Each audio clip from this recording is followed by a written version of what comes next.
Hello and welcome to Tech Talk. With the price of digital cameras having skyrocketed over the last whole bunch of years, and even used models costing a fortune, it's probably more important than ever that we can fix the little things that break and go wrong on them. So in front of me here, I've got my Panasonic Lumix ZS60. It's got a broken battery door. We're going to be digging into this thing coming up right now on Tech Talk.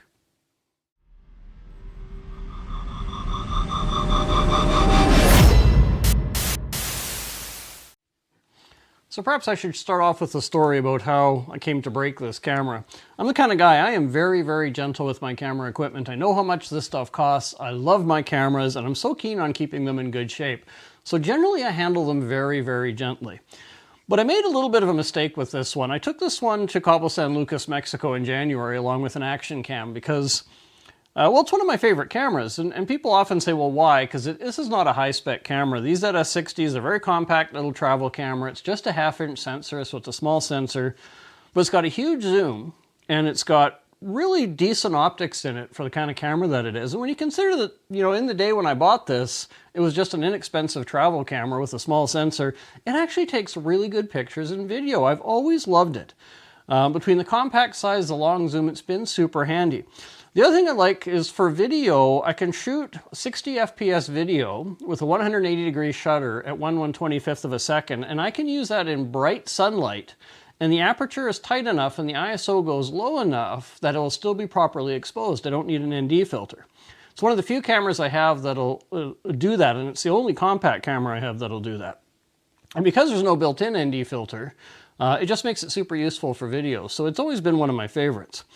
And that's why I really have been so careful with this camera. I've never wanted anything bad to happen to it.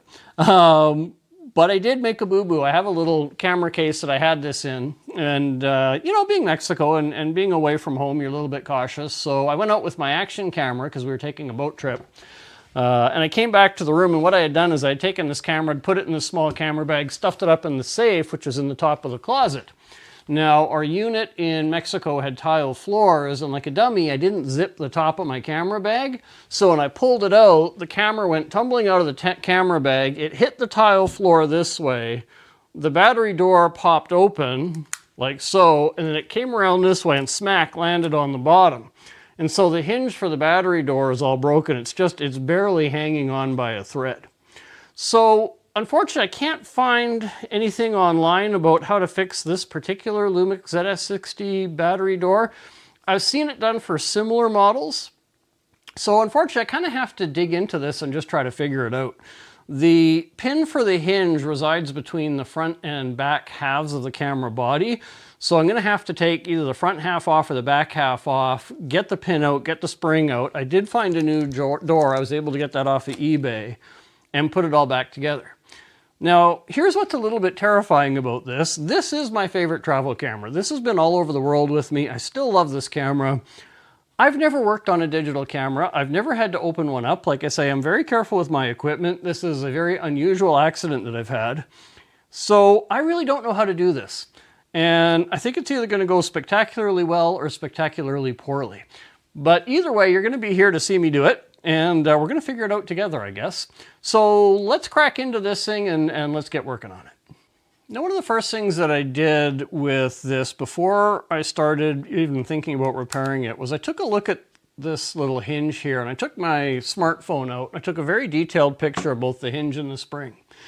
You probably can't see it from this distance, but this is a very, very tiny mechanism, and I wanted to know exactly how the spring fits in and exactly how the pin fits in and how the hinge works. And because now I have a close-up photo of it that I can zoom into, after I've taken it apart, if I have questions about how it goes back together, I should have a nice visual about how to do that. It's something I highly recommend whenever you're working on a project like this. Take pictures before you take it apart and as you're taking it apart in case there's any questions on how things go back together. It's just a really smart idea for making sure that you can reassemble things the way they're supposed to be. So I've taken the time to look at this camera over pretty carefully, and what I see is that there's screws that basically go all around the outer perimeter on the back of this. So I'm going to start taking off the screws, and they're very, very tiny. I'm going to try not to lose any. And from what I've seen from videos of similar models, if I take the screws off the side, the bottom, and the other side, this back half should pry off, which will allow me to take apart that center hinge. So I'm hoping that they're right. Oops, and the battery door just came off entirely. So that's one less thing I got to worry about. And the tricky part is going to be getting that all apart without having that spring going flying off to wherever, because if I lose that, I'm pretty much hooped. So let's start taking off some of these screws and see where we get with it.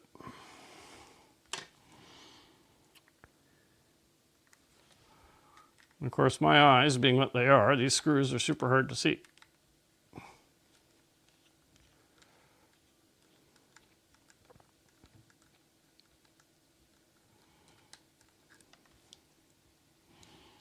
And these little silicone work mats, I got this off of Amazon not too long ago, and I love them because they just, for all these tiny little parts, you have these little pockets along the top, just helps prevent you from losing the things that you need to get something like this back together. So hopefully, at the end of the day, we're going to get this apart, we're going to get it fixed, we're not going to lose anything, and my camera will be good as new. Because I would like to get another half dozen years out of this at least. If you know anything about the digital camera market right now, it's hard to find compact cameras. And for one reason and another, compacts are my favorite. When you can find them, they're ridiculously expensive. So I don't want to end up having to buy another one. And of course, this camera, the ZS60, isn't made anymore. There is a successor model, the ZS99. One thing I do like about that is it has a flip screen, but it's $650 Canadian right now. And they're not really, they're available now, but the way manufacturers are going, they seem to make compact cameras in small batches. When they sell out, you go a long time before you're able to buy another one again. So I don't think they're particularly widely available. So I'd really like to keep this one if I can. So I think that that is all the screws. Let's just see if we can pry. Oh, there we go. Now, I understand that you gotta be really, really gentle on this, and I'm not too sure how the top portion comes out. Oh, there we go, look at that. Okay. So, now we've got the back part of the camera off. You can see all the electronics. Fortunately, I'm grounded with my feet on the concrete floor. And unfortunately, that didn't release the hinge. The hinge is still in there. So now I'm not exactly too sure what I need to do to go about getting this thing. Oh, I think I can push it through actually. Oh, I can see the pin. So there's a pin right here that's the hinge. I think I can probably get that out with tweezers. So let's just see.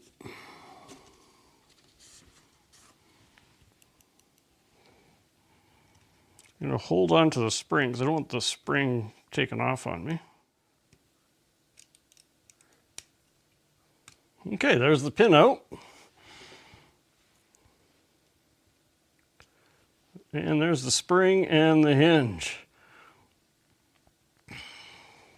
So there's my broken hinge, the pin, and the spring. And man, these are tiny, tiny parts. Getting that back together is going to be a neat trick. Okay, so the next thing we got to do is break out our new door and try to manage to get all of this back together again.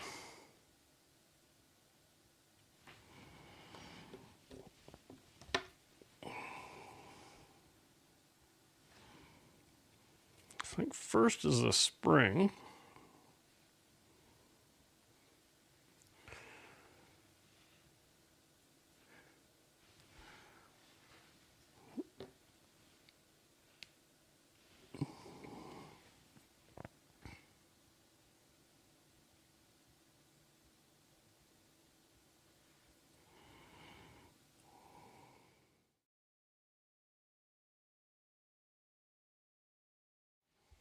Okay, so here's what I've managed to do while I was away for a few minutes.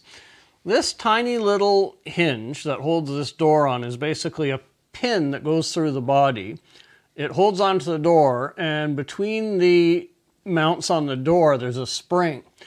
So there's a tiny little spring in there that makes that door flap open.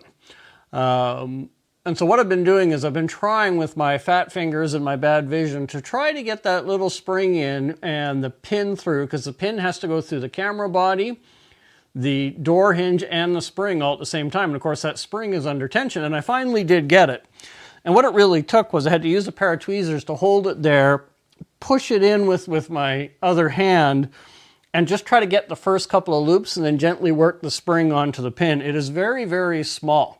So if your vision isn't the best like mine is, and if you're a little bit clumsy with your fingers like I am, it's a bit tough to get in, but with patience, it can be done. It's not that bad. It could be worse. So that's how the door should work, just like that. So we have got a brand new battery door with a working hinge, and I'm pleased as punch. Now all I got to do is get this back together. So getting it back together is not too bad, because we've got the back piece. And it just snaps apart a lot like the clamshell on a phone with a couple of screws. But of course, when I took this off, the side covers also came out. So that's not too bad. This is for my HDMI and charging port. So I just need to put the door on before I mount it to the camera. I'm going to snap it shut so it's secure. That door and the side mount then goes in here, just like so. And now we just need to snap this back on, which is either going to be ridiculously simple or harder than I think.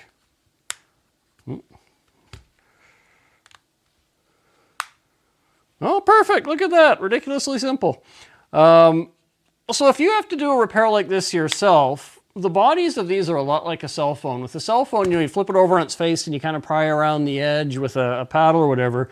These snap together pretty much the same way. It's true they do have screws in them to hold them together, but once the perimeter screws are out, there's 2 on this side, there's 2 on the bottom, there's 2 on this side. Once those are out, it just snaps apart just like a cell phone case.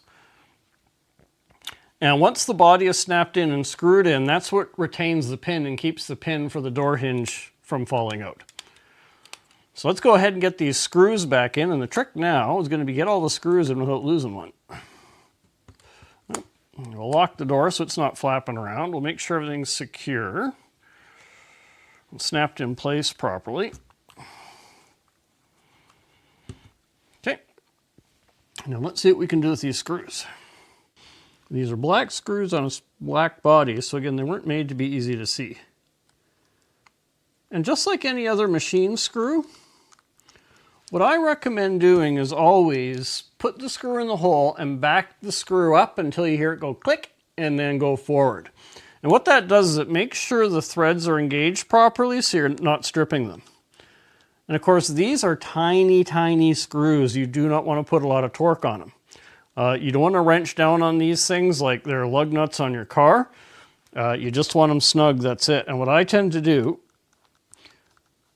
is I just get them to the resting point so that they're fully down, and then I'll go around so I can get even tightening on all of them. But I don't fully tighten them until all the screws are in and I know the body's aligned.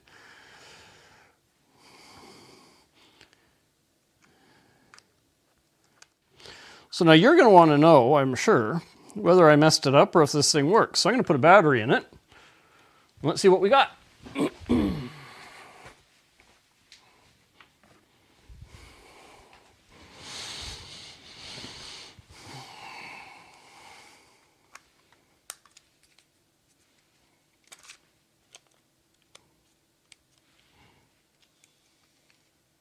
And look at that.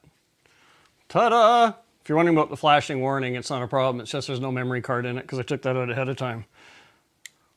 So we got a fully functioning camera with a battery door that works good as new, just like it's supposed to. No more broken hinge. So there you go.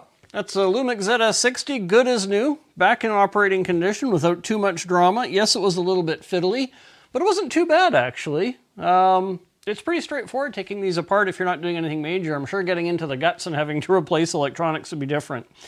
But I think here's the thing that we can take away from this. Cameras are, as I mentioned at the outset, very, very expensive. And they're getting very, very dear. And if you break your own camera, or if you're on eBay and you're finding cameras that are broken, having skills in repairing these things might not be a bad thing to have. And I think maybe that's going to be what I start doing, is buying some broken cameras and just seeing how bad the repairs are on these and how fiddly they are. And maybe that's something I want to do down the road, because these old cameras, like this might not be the newest camera in the world, but they're worth saving and they're worth money now. So there you go. Again, I'm Graham Hughes. This is Tech Talk. I hope you enjoyed watching me fix my camera and took away something from that. And hope maybe it inspires you to save a camera. Rather than throwing something out that's got a little bit of breakage on it, maybe it's worth it to restore it and bring it back to as a new condition. What do you think? Give me your thoughts down below. I'd love to hear from you. And I'll look forward to seeing you on the next video.